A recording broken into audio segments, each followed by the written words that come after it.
nastopila Drkušič in Kurtič. Orazov z novim predložkom, še ena priložnost, Sviridov je prišel do žoge, padel je na to Kenesov, brez prekrška, zdaj proti napad Slovenije, morda je to priložnost za udarno akcijo, Stojanovič na drugo stran.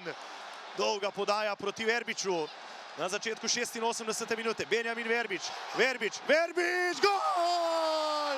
Ja! Ja!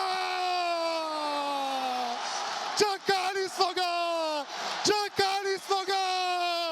Benjamina Verbiča!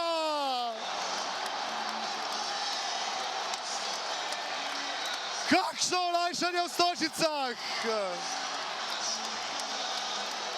Še se vali skala, ki se je vendar ne odtrgala od slovenskih navijačkih src. Tule bomo videli še enkrat.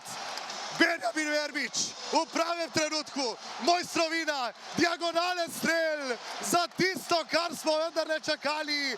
Tu v tem najverjetneje nepozabnem ponedeljkovem večeru, tu še z drugega zornega kota, izjemen strel Benjamina Verbiča.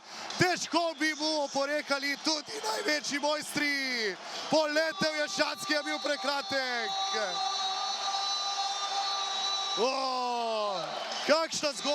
Kakšna zgodba, mukotrpen novembrski jesenski večer.